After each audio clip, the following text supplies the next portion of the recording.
describe your father a little bit to me? My father was a small man. He was probably 5'7", 5'8". He was all the working years or the life I led with him there. He was a coal miner, and he was a preacher. He went to church every time the church door opened. He was at church at night. He uh, he had some accidents in the mines that disabled him a while in his heel. I think it was his ankle that he had to cover up with rock, and I think he had to put steel plates in his ankle at that time. At that time, it was unheard of, really. But my dad was a hard worker. He didn't pay the bills. My mother paid all the bills. He had no idea what he owed. He had no idea what he made. My mother did all that.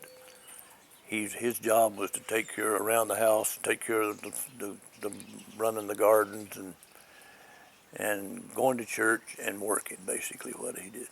Was he a kind man? Was he a disciplinarian?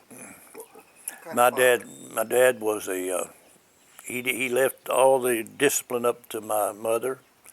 He uh, he whipped me in Hillard one time that I remember in my life. He gave me a whipping with a belt because I went and swimming April 11th.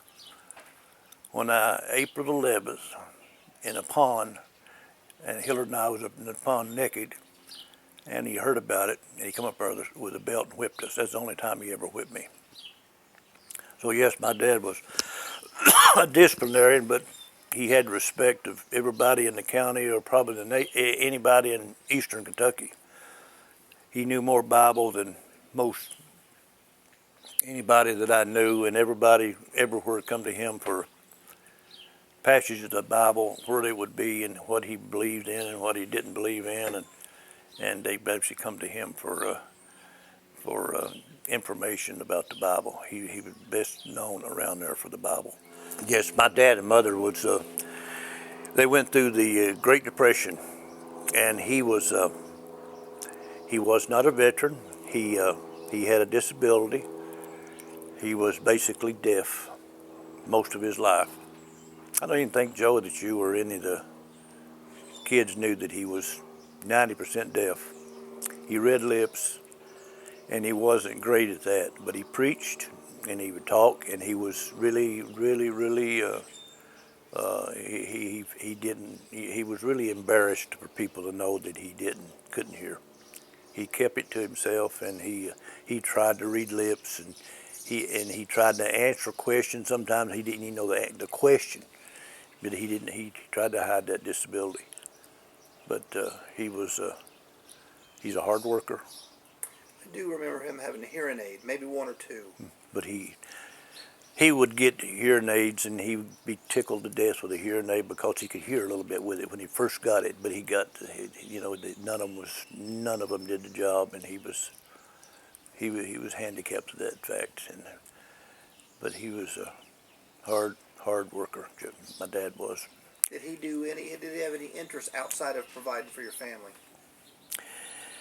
No, Dad had very little interest other than going to church. He loved going to church. He loved to go to town. He always walked. On that line, my father drove two cars in his life for very few short distances and wrecked them both, and he never drove in his life.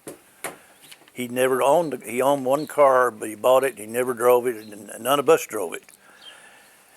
And my mother, she never drove a car, so they didn't drive nowhere. Whenever they needed to go somewhere, they either walked to town or somebody took them. We walked to church or somebody took them. Somebody come and picked them up to go to church. But they never wanted that somebody didn't help them. They always had good neighbors and relatives. My brothers and sister was married in my lifetime. They were married and got cars, and they helped them a lot. I only remember Papa with white hair. How old was he, do you think, when he lost the color in his hair? What was his original hair color? His original hair color, I've never seen it, but I was going by the color of his eyebrows was dark brown, and He had gray hair early. His hair started turning gray when he was 27 years old. That's just what I was told, and I believe that to be true. He had a brother, basically the same hair color, the same style, and from a distance they looked just alike, Russell. But he had white hair basically all my years that I remember him. Never seen him take a drink of beer, any kind of alcohol, smoke, no cigarettes of any sort. He did chew tobacco early on, and Red Ox tobacco early on, and I never seen him chew, and he had quit that long before I was on the scene. And he was basically he didn't knock anybody that did it, but he didn't involve himself with any of that stuff. Tell me about him having Chinese food. They didn't go out to eat much, but we went, Charles and I and him and my mother and all went over China Garden in Norton to eat dinner, and he was one that said what he thought, and we went to. He'd never been to one before, and he sat at the table with his arms crossed, and they brought the rice to the table and put it out there on a bowl, big bowl. Of course, you get your rice and you put it in your plate.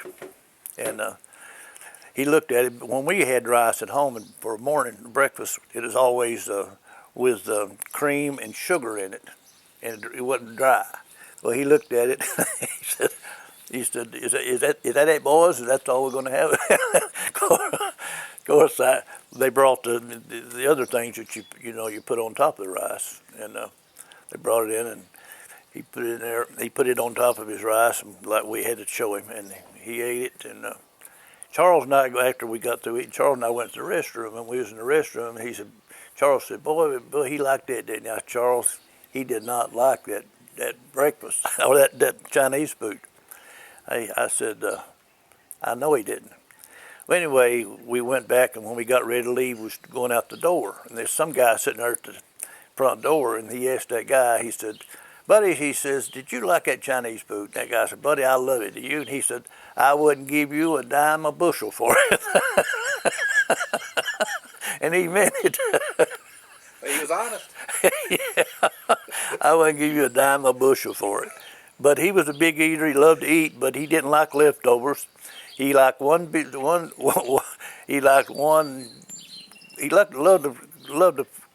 a garden, and he loved to grow it.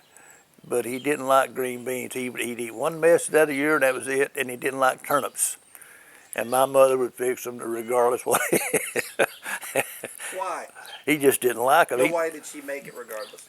Well, because he knew everybody else liked them.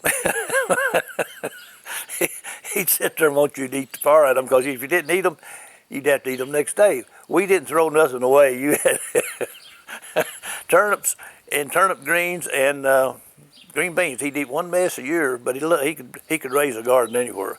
But he never learned what genetics was when it come to garden. To give you an example, we always raised our potatoes and put them in a hole in the winter to keep the potatoes in the ground. In spring, we'd take a cover off of it and get the potatoes out and eat them. Like early March. We'd eat those, and the little ones we left there because we'd eat the big ones. Well, he would take the little ones and use them as potato seeds, and he'd plant those things for potatoes instead of buying seed potatoes because they're expensive to buy. He'd plant those little potatoes, and I never thought of it either till years and years later. He'd plant those, and when he'd have a garden, his potatoes, he always had smaller potatoes than somebody down the road that made a garden that hold them very seldom. Our dad had to have them hold them perfect, but they didn't hold but they'd have potatoes 4 or 5 times bigger than our dad's. The reason for it is they used seed potatoes that they had bought, and our dad was using these little potatoes as seed potatoes. That's genetics. He never learned that. Same way with corn. He'd use a nubbin, what we call a nubbin, a little ear of corn. The little nubbins, he'd save that seed from that nubbin, but he'd keep the big ears and eat them.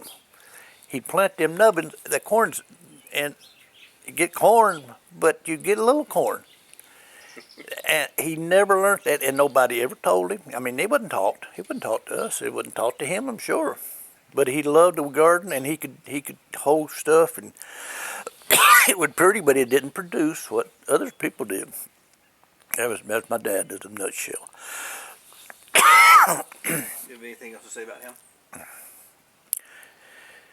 No, except to say that he, when he died, he had a